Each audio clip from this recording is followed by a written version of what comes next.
We are kicking off the show with the question we should probably all ask ourselves. Are you happy? Well, maybe your happiness has been hijacked. Well, our first guest has some advice on how to check in with ourselves. Welcome, Christina, to the show. Thank you. It's a pleasure to have you. You are author of Choosing Greatness. I'm so intrigued to learn about the book. But first, tell us more about yourself. Sure. I live here in Colorado and run a company called Curtis Leadership Consulting, and my background's in organizational psychology and neuro leadership, and I'm a master coach. That's me. That's wonderful. Well, I always say, once you have a book written, there's definitely a lot that's gone into that book. There's a lot of experiences that you've had. A lot of time, Claudia. A lot of time, too.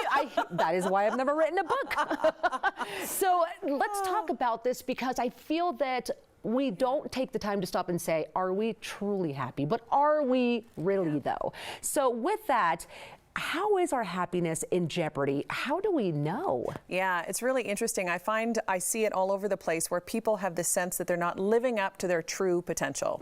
That feeling of almost a low buzz, great anxiety that can show up in the morning or in the evening, and it gets louder as Sunday comes and you're about to start your week. What is it about Sundays? Totally, yes. Or So you're just true. comparing yourself to others and feeling a little out of place and where you thought you would be at this point in your life. I think so more than ever, though. I think in today's world and in all this technology available, we're able to peek into everybody else's life. It's really hard on us. Now, has your happiness ever been taken away from you, or did you find yourself in that position? Yeah, sure have. And happiness, it's interesting. It's a state you move in and out of. None of us feel it all the time. The question is, are we feeling it? Are we moving into that space by using the behaviors and the energy and the thoughts that will transition us there rather than eroding our happiness? And I will say, a few years ago, we had a situation that did take my family's happiness away. We actually were pulling into my kids' school parking lot. Both kids were in the back seat, and the passenger door flew open, and a man who was armed jumped into our car. Oh my goodness. Jumped into our car, and we had a 8-minute tumultuous event where we were trying to get him out of the vehicle, and it was terrifying. It was absolutely terrifying, and it was actually my son in the back seat who de-escalated it, and who just quietly whispered and said, "Mom, what do you want me to do? What do you want me to do?" And I got really clear that I was in control here and that I needed to figure out how to save them. We got lucky. He did exit the vehicle. I think he was so taken aback by this calm that suddenly showed up in my car that I was channeling for my kids. To the point where I asked him to grab my phone so we could put a cartoon on, SpongeBob SquarePants, Kung Fu Panda. I was like, let's distract my kids while you and I negotiate what's about to happen and how we're going to get through this. But what happened after he left the car was just as impactful as when he was in it, because we had this neurological residue of fear. We would brush our teeth together. We would walk through the house together. We were anxious. Going to school or work was a big thing. And I sat my husband down and just said, hey, I want to choose something else. I don't want to choose this version of reality for our family. I want to choose happiness. And we consciously thought through, what thoughts do we want to be reinforcing? What energy do we want to be infusing in the house? What behaviors do we want to be living every morning from when we wake up till when we go to bed to create the reality we want? And it worked. That's incredible. Oh my gosh, Christina, first of all, I can't believe that happened to you as a mother with your kids. As a mother of 2 girls, I don't know what I would have done in that moment, but I will say this, kudos for finding the best way to overcome that. Especially when you've got 2 little people there that went through that and turning it into another kind of situation to kind of take away from what it really was and try to see it in another way. I think that's remarkable what you have done with that. Something I really want to ask you is, you talk about responding versus reacting. Really, really intrigued about this. Yeah, well, we operate on autopilot 42% of the day. 42% of the day, we are just going through with our habits and putting in the coordinates and behaviors of what we've done before, hoping for a different outcome. Expecting to see something new in our lives, expecting change, expecting that full potential that we talk about. And I think it's really important to not just react when you wake up and go through the day from one thing to the next, but pause, elbow your way into the moments to say, how do I need to show up? what energy do I need to produce? What thoughts do I need to have? That not self-doubt, but how can I channel my inner confidence? How can I cultivate confidence regardless of what my DNA is doing in order to actually respond in a way that will drive the greatest outcome for me and for my family and for my business. And of course. When I, in the book, interview people like Richard Branson or Javier Rodriguez, the CEO of DaVita, or Lara American, the founder of Larabar, it's all around how do you disrupt the natural habitual patterns we have going that are actually eroding our relationships and results without us even thinking about it. Right. Because it's automatic. Yeah, how to break away from that. Well, Yeah. love the discussion this morning. I'm super excited to read the book. Yes. And thank you for being here, by the way, and sharing your story. Thank if you. you want to learn more, I recommend you get this book, of course. Thank you, Christina. If you would like a copy of it, Choosing Greatness, you can find it on Amazon and at Barnes & Noble. You can also learn more about Christina by checking out her website, curtisleadership.com. The approach to work for the younger work, say Gen Z, Yes. compared to maybe their boomer boss who's interviewing them, it is more different than it's ever been. Completely in time. true. Yeah, they actually need purpose and meaning in a very different way. I think of plants. You know how plants grow towards the sun, this heliotropic effect? Gen Z is no different. They want to know where they're being valued, seen, and heard, and that is where they will stay, above and beyond money, actually. Yeah. So you Valued mentioned- and heard is very, very true. Valued and Yes. heard. Tell us your book and where people can get it. Yeah, Choosing Greatness. It's already out. It's available at Barnes & Noble and Amazon. And come Congratulations. check it out or find us on Instagram, Christina Curtis Official. That You is got to come back again. I'd love to. Yeah. I feel like there are parents who are DVRing this and are going to make their kids watch it because they're not up right now. I That's guarantee you right. right now. Totally. They're not up. Christina, thank you so much. That was really Thank good you. stuff. Thanks Appreciate for it. having me. A whole lot of opportunity for more people to own a business, be your own boss, including kids. Some are already on the path to be their own CEO at a very young age. School may be out for summer, but Kids are like little sponges, and so we have to be thinking through what lessons do we want to be very intentional for them to walk away with so they can be very successful in their lives, not just from a generating wealth standpoint, but from a well-being standpoint and a happiness standpoint. sure they're on break. But certified master business coach Christina Curtis, author of Choosing Greatness, says fun time's the right time to instill an entrepreneurial spirit in kids. So start with board games. It's really helpful to be able to play financial board games with younger kids because your intent is to teach financial literacy. I think there's a really interesting thing in society that's happened where we don't talk about money because we've collapsed it with our identity and self-worth. The challenge is when you don't talk about it, how are kids supposed to learn about it? Christina says financial games like Monopoly or Cash Flow are a great way to spark money talk. And as they get older, those lessons can start to flow differently. You can actually look at the stock market and talk about the risks around investing and the benefits around investing. You can build a savings account. You can talk about finances in many different ways. But teaching financial literacy is the most important thing you can do around money with your kids. Then let the confidence they gain from the games spill into real life by giving them more responsibility. Paying for things like takeout at a restaurant, walking the dog and taking care of the animals in the house, and even asking them, hey, what chores do you think would be fun? Co-creating those chores is also a really great way so that you're not just saying unload the dishwasher, but what would bring you a sense of confidence and joy as well. And encourage critical thinking because As an entrepreneur, when you're actually out there and running a business, even of any size business, there's a lot of unexpected things that happen in a day that you have to figure out how to solve. The problems that come at you at work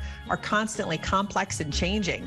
If you're not asking the right questions, you're going to come up with a solution that might not solve the problem that's being addressed. and you don't learn from life on autopilot, so ask probing questions that encourage mindfulness. Ask them not just how was your day, but what was cool about today and why was that meaningful to you? What did you learn is one question, but another one is, did you agree with what you learned? Did you disagree with what you learned? And to really light their entrepreneurial fire, start a business with them. A lemonade stand, or as they get older, printing on t-shirts and selling t-shirts. I've seen kids do tie-dye businesses. And bonus, It's also exceptionally powerful to enhance the bond between the parent and the child because you're creating something together and you're imparting your skills. So let's say you know how to do graphic design, or you're on a website and are helping them set it up, or frankly, you're teaching them about how to manage the cash coming in and what to do with it. So whatever it is, it's just this concept of you can have an idea, you can bring it to life, and it can actually increase their confidence and their understanding that anything is possible when they put their mind to it.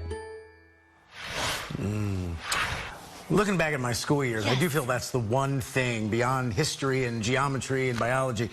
I wish they would teach financial literacy more in schools, in middle and high school. Taxes, investing, making a budget, 401ks. And, Preach, my you friend. know, like, my Lord, you would save a lot of stress and headaches for people as they go through the world. I've learned so much about money just being in the workforce. But none of it I learned in school. I wish I had. No. And I learned a few lessons the hard way. Same.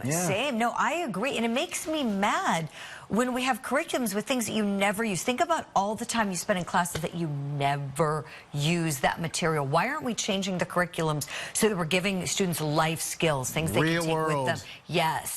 You know, it makes me mad. I'm with you. I think this is fantastic. Love the piece. Love that expert that was interviewed for the piece.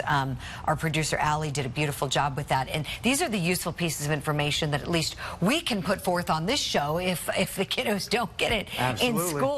But boy, oh boy, A squared plus B squared equals C squared. Exactly. Balance your checkbook. Learn how to make change.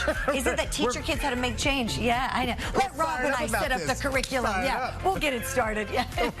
We'll be back.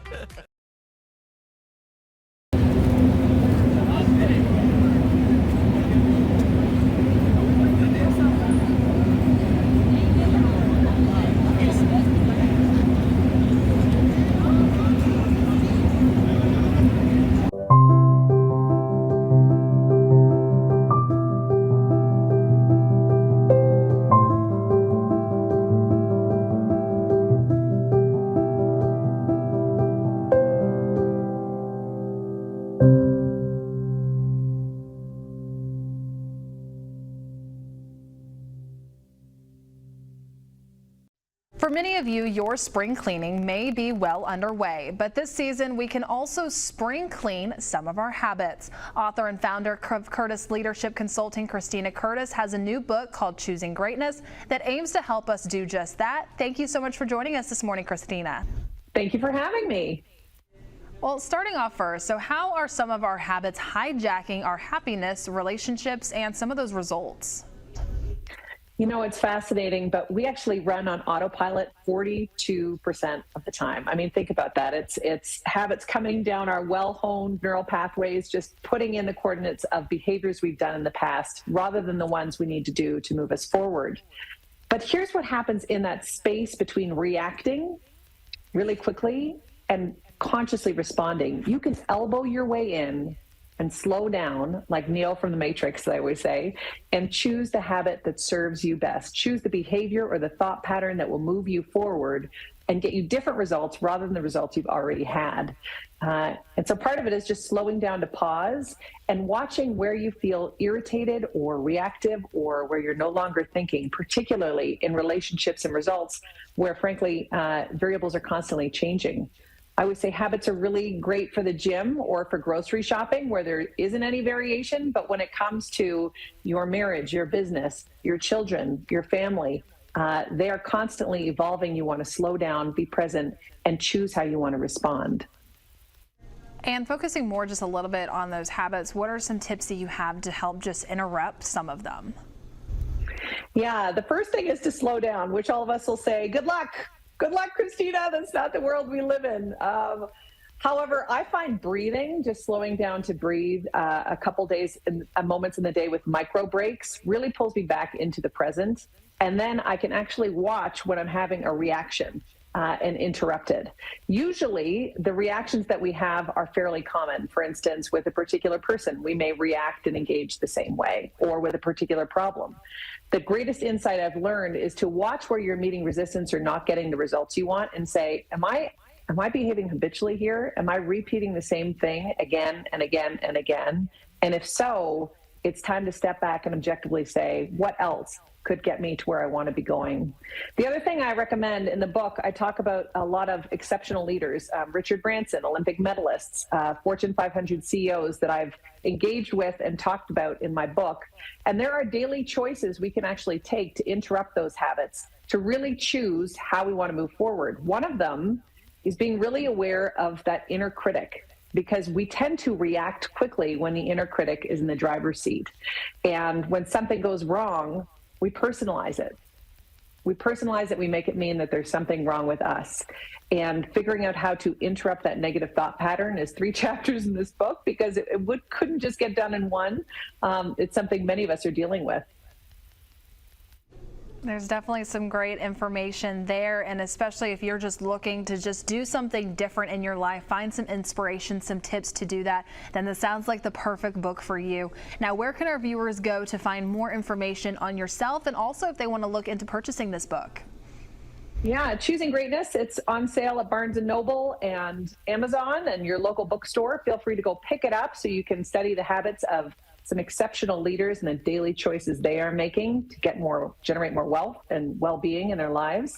I'm also available on Instagram and Facebook to continue the conversation. You can find those links at curtisleadership.com.